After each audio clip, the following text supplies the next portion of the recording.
U rikthyer përsëri në transmetim do drejtpërdrejt, si e tham, do flasim për çështje që lidhen me aktualitetin politik, por parë nga këmbështrimi i majorancës i Partisë Socialiste. Kam kënaqësinë të kem të ftuar deputeten e kësaj force politike, zonjë Klodiana Spahiu, e cila njëkohësisht është dhe nënkryetare e Kuvendit të Shqipërisë. Zonja Spahiu, faleminderit, kënaqësi që të kam në RTS.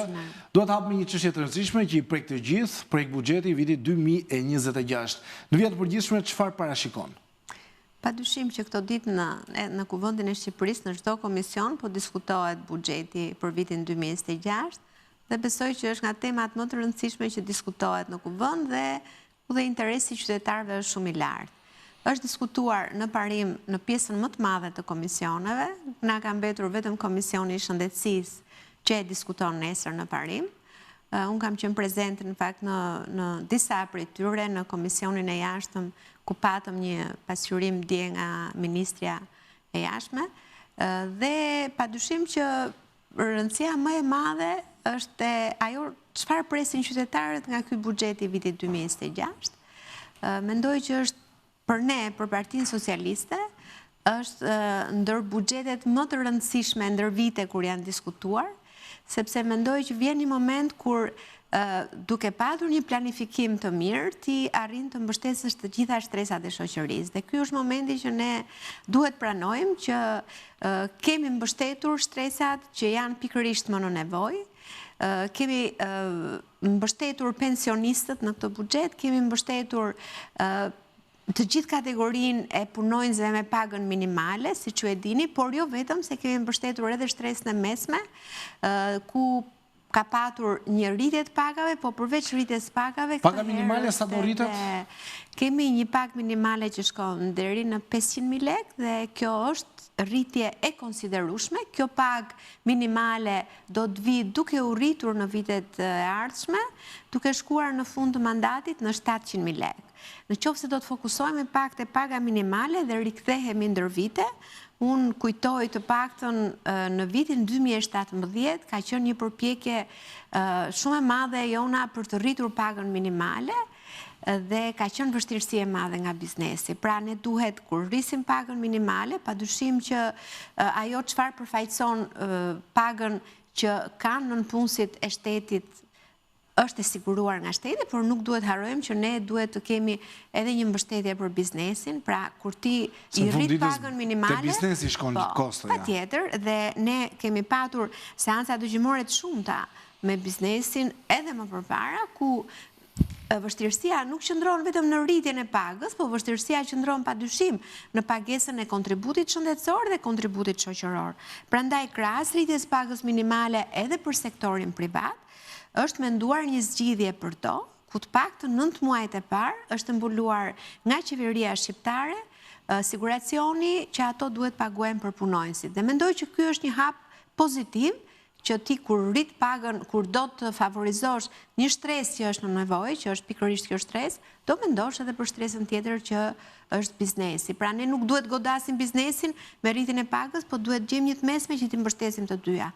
Pastaj rritja e pensioneve, mendoj që sa është parashikuar rritja e pensioneve, që të ndalemi dhe këtu? Në parashikimin që ka ardhur në këtë buxhet është që deri në fund të mandatit, pra ne të kemi një pension deri në 400.000 lekë.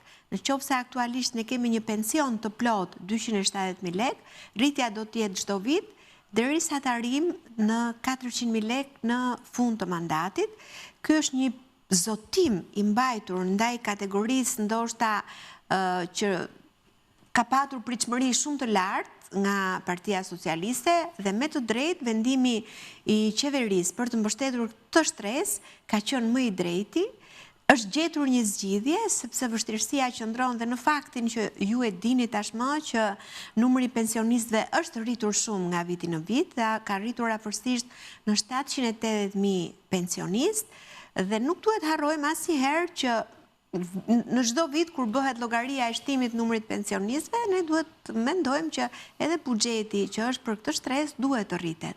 Dhe rritja e pensioneve çdo vit do të shoqërohet padyshim edhe me indeksimin.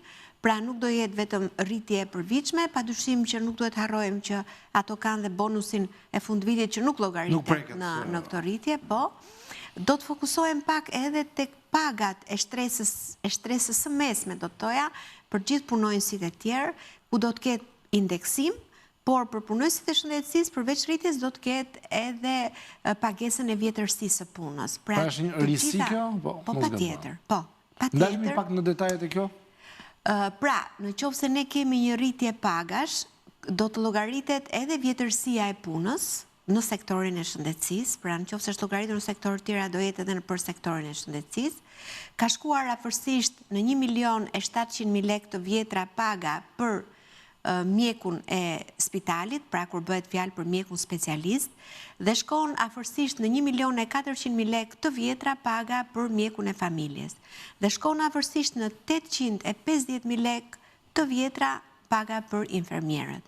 Pra, këto rritje do t'i quaja të konsiderueshme për këtë stres, por krahas këtyre padyshim që do të vazhdoj rritja edhe për strukturat të tjera që janë në varësi të strukturave shtetërore, siç janë punonjësit e sigurisë, pra edhe për policinë e shtetit, edhe padyshim për çdo kategori do të ketë rritje, por nuk duhet harrojmë indeksimin, që është i domosdoshëm. Patjetër. Dhe do të jetë çdo vit. Pra në varësi të inflacionit. Spitalet, një çështje që ka marrë shumë vëmendje në opinionin publik, ngelen barnat, ilaçet për njerëzit që kanë probleme me sëmundjet e rënda, tumoret kryesisht ose sëmundjet kancerogjene, të cilat janë kthyer në një shqetësim mungesa ilaçeve. Çfarë mund të bëhet në këtë aspekt ose çfarë çalon dhe si mund të rregullohet dhe çfarë parashikon buxheti? Unë do doja shumë fakta vlerësorja dhe vizionin e Ministres së Shëndetësisë dhe Çështjeve Sociale në lidhje me këtë fushë të shëndetësisë, sepse menjëherë sapo ministra ka marrë detyrën duke qenë edhe një figurë me një background shumë të mirë nga fusha e onkologjisë, pra duke qenë një nga 100 gratë më me përvojë në karrierën e saj si profesoresh në fushën e onkologjisë, i ka dhënë një vëmendje të veçantë. Vetëm buxheti për medikamentet në sistemin parësor dhe spitalor do të ketë një shtesë prej 1.5 miliard lekësh vetëm për onkologjinë. A do të arrijmë ne me këtë buxhet që të mbulojmë të gjitha kërkesat e pacientëve? Ne do të përpiqemi që jo vetëm duke investuar në para, por duke menaxhuar mirë dhe duke patur një vizion tjetër për shërbimin e onkologjisë, por jo vetëm duke patur një vizion tjetër edhe për parandalimin, duke u fokusuar edhe në programet parandaluese për kancerin e gjirit, për kancerin e qafës së mitrës dhe për parandalimin e gjithë smundjeve të tjera, besoj që do të ketë një pritshmëri tjetër dhe do të ketë rezultate më të mira në lidhje me fushën e onkologjisë. E vlerësoj maksimalisht edhe bashkëpunimin me një nga qendrat spitalore më të mira në Milano me San Rafaelen dhe duke e kthyer qendrën spitalore universitare në një qendër reference për gjithë rajonin. Do të thoja është një mënyrë për t'ju përgjigjur më mirë kërkesave të qytetarëve. Ju e dini mirë që nuk mund të përballohen nevojat vetëm me qendrën spitalore universitare. Ne duhet kemi në fokusin ton padyshim reformën që ne kemi ndërmarrë ndër vite, që është reforma spitalore dhe pavarësia në financimin e spitaleve, pra në qoftë se ne kemi ndërmarrë një reformë spitalore që ka të bëjë me autonominë spitalore, ne duhet vazhdojmë të punojmë fort për këtë gjë, për të forcuar shumë spitalet rajonale, që të kemi pole. Çfarë parashikon lidhje me spitalet rajonale? Unë kam zhvilluar disa biseda me mjek të ndryshëm dhe thonë problemi janë spitalet rajonale, sepse çdo gjë e transferojnë në Tiranë.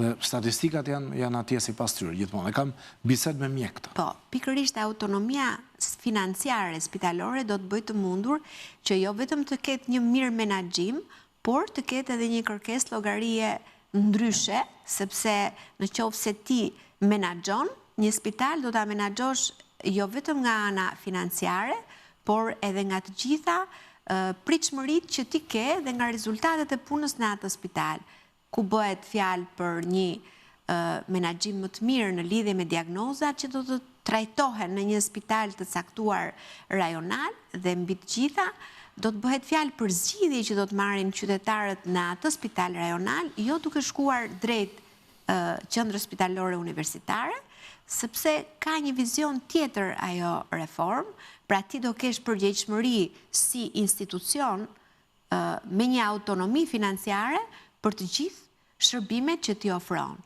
Dhe nuk e çon dot më në QSUT, por do ta zgjidhësh vetë. Padyshim që ti ke të drejtën që të marrësh një mjek që ti mendon që është më i kualifikuar, pra autonomia menaxheriale dhe financiare, të jep të gjitha këto të drejta. Zotës Faju, megjithëse po shkojmë drejt 5 minutave të fundit, ndrojmë dhe pak temën e diskutimeve, ju jeni dhe nënkryetari i kuvendit, një kuvend i cili ka shumë debate, shumë përplasje, çfarë nuk shikon publiku nga ajo që ndodh në kuvend fillimisht?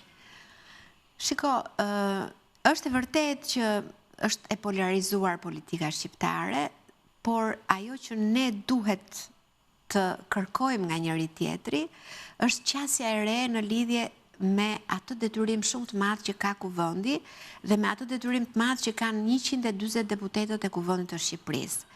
E kuptoj që secila parti ka agjendën e vet politike, por ka ardhur momenti që të dalim përtej agjendës politike për detyrimin që ka kuvendi i Shqipërisë për të bërë punën e tij për antarësimin e Shqipërisë në Bashkimin Evropian. Dhe institucioni i kuvendit ka detyrën kryesore, sepse aty do kaloj çdo ligj që do të barazvlerësohet me ligjet e Bashkimit Evropian.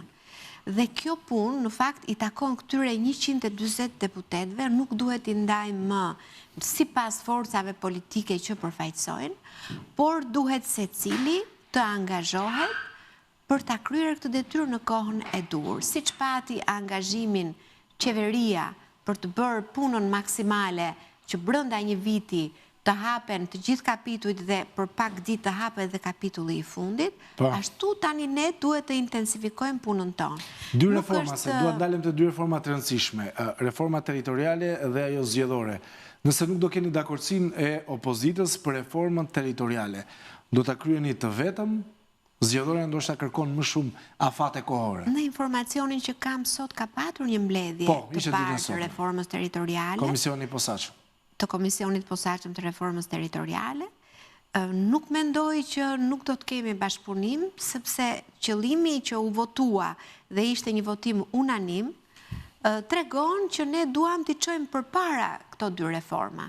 Aq më tepër. Por PD-ja do t'i rrisi, ju doni ta ulni numrin, me sa kam komunikuar me ekspertët. Duke parë edhe dëshirën që kanë edhe antarët e këtij komisioni për ta çuar përpara punën për reformën territoriale, unë besoj që do të gjendet një e mesme midis antarëve të komisionit dhe një dakordsi nga dy bashkëkryetarët patjetër, sepse qëllimi ynë është që ne në të dyja reformat të kemi një pasqyrim sa më të mirë të gjithë rekomandimeve që kemi patur, sidomos në reformën zgjedhore, të kemi një pasqyrim sa më të mirë të rekomandimeve të OSBE-ODIR-it, sepse në fundit ju e keni parë që edhe debati i opozitës fokusohet pikërisht në këto raporte, në progres raportin edhe në OSBE-ODIR. Dhe qëllimi ynë është që ne të gjitha këto rekomandime që na janë lënë në të dyja raportet, ne të kemi mundësi t'i pasqyrojmë sa më mirë dhe t'i trajtojmë në këto dy komisione. Jemi në kohë, do të kemi bashkëpunim, unë jam e sigurt që do të kemi bashkëpunim, se nëse ne nuk kemi bashkëpunim, atëherë këtu ndahemi në vizionin për ta parë Shqipërinë si antare të Bashkimit Evropian. Jemi në fund, ju jeni deputete me shumë eksperiencë, mos gabojmë, keni qenë dhe në 21 janar 2011. Është thirrur zoti Berisha për të dhënë dëshminë e tij. Cili është mesazhi që keni për drejtsinë për këtë çështje? Megjithëse kanë kaluar 16 vite nga momenti im i parë që në Parlamentin Shqiptar, besoj që nuk ka patur dhe nuk do të ketë moment më të vështirë timin se sa 21 janari, dhe është një moment i duhur që pavarësisht se kanë kaluar shumë vite, ajo ngjarje duket sikur ka ndodhur dje. Dhe për të gjithë shqiptarët duhet që të ketë një zgjidhje për 21 janarin. Është një mesazh në fakt që duhet na bashkohen të gjithë, drejtësia për 21 janarin nuk e humbet kur vlerën e vet, pavarësisht se kanë kaluar shumë vite, dhe sistemi i drejtësisë do të tregojë se sa i paanshëm është dhe sa do ta ndriçojë 21 janarin, duke i dhënë përfundimisht një verdikt asaj ngjarje që ka ndodhur. Zotës Paju, faleminderit shumë. Erdhëm në fund të kësaj interviste, kënaqësi që të kisha. Faleminderit. Ndërkohë do kalojmë këtë moment të reklama, qëndroni me Retoshë, emisioni Trialog, ndërsa bashkë takojmë nesër në orën 20.